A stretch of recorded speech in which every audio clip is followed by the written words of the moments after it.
All right, so we got a major announcement in regards to Citi Field and the future of it.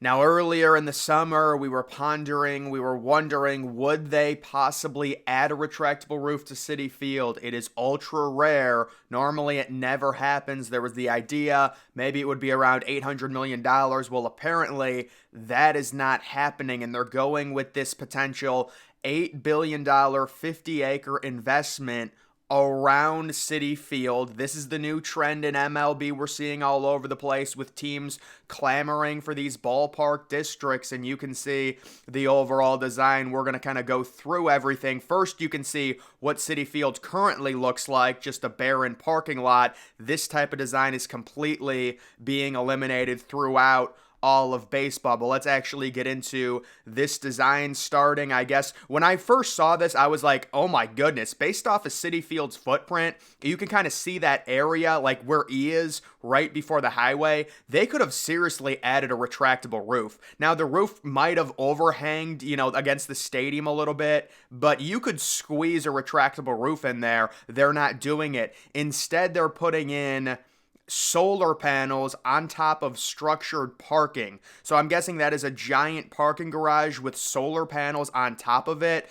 Guys, the whole thing with solar panels, putting them up in New York City, it makes no sense. It's ridiculous. I'm guessing, this is kind of some incentive that's being done, and they're probably getting a really good deal on these solar panels. These things really should be shipped to Chile, or if you want to keep them in the States, ship them to Arizona. They get way more sun hours. New York City, especially during the winter, these things are completely useless. That's neither here nor there.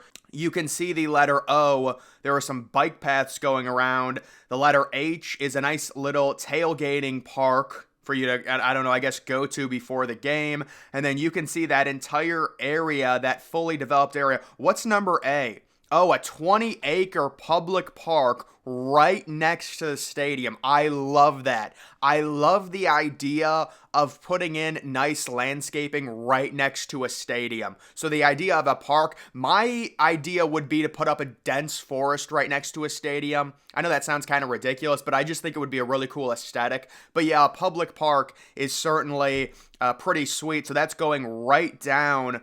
You can see the letter C, that is a sports book, so that is the casino part of it. The letter B is bars and restaurants, so that's going to be a whole entertainment area. The letter I is conference spaces. The letter F is the hotel towers, so I guess they're building up a few hotels as well.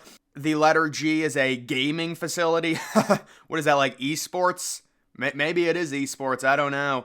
Letter N is a renovated, accessible train station. So there's your public transportation coming right into the stadium.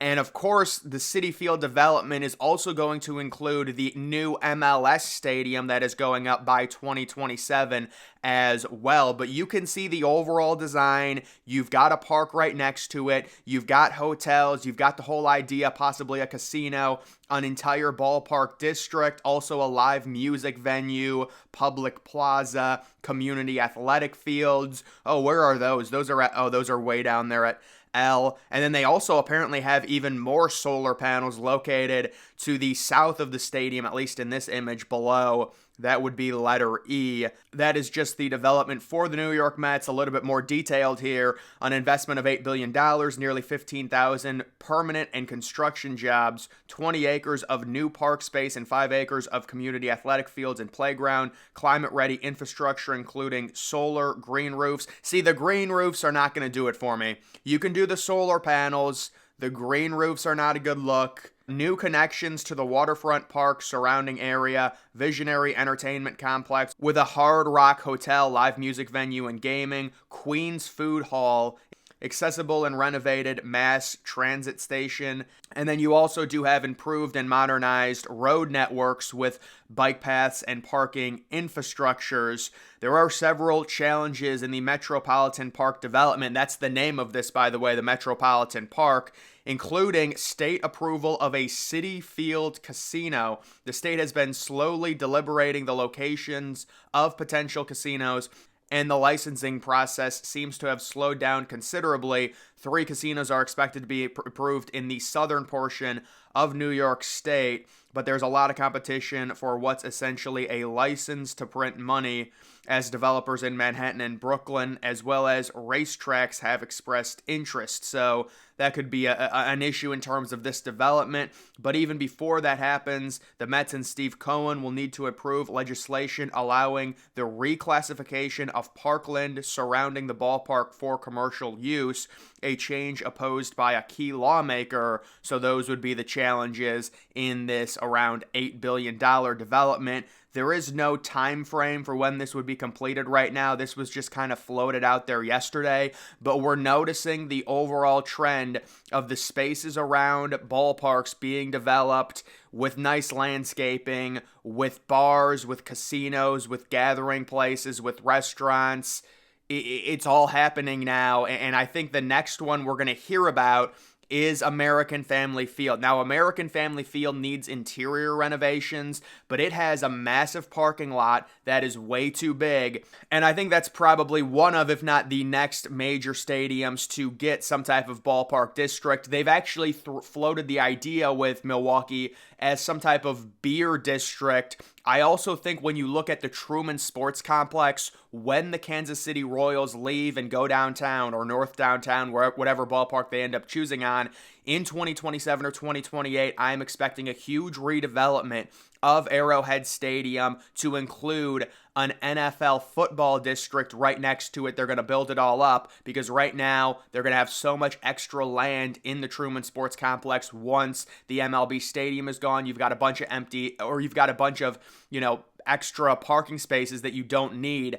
That can all be redeveloped. So you're already seeing some other stadiums show signs of possibly doing one of these ballpark districts, and the Mets are just the latest. I think it was kind of the idea, one or the other. Would you do a retractable roof or would you do a ballpark district? Certainly the ballpark district is going to look better considering retractable roofs just on TV, they're not aesthetically pleasing. We've had a lot of issues with the whole thing where teams will not open their roofs. We just basically had an Armageddon during the World Series where MLB has to mandate teams to open their roofs when it's 70 degrees out because the teams are like, oh, the players like the roofs closed, it's more fan energy, it's louder, and MLB's like, no, it looks better, there's a reason you paid an extra $500 million for this, you need to open it. And with the Mets, it would be even worse because based on how cold it gets in October, if the Mets are playing October baseball, if they had a fully insulated retractable roof, the thing would never be open because it would be 50 degrees every day, and no matter if it's sunny or not, they would always close it.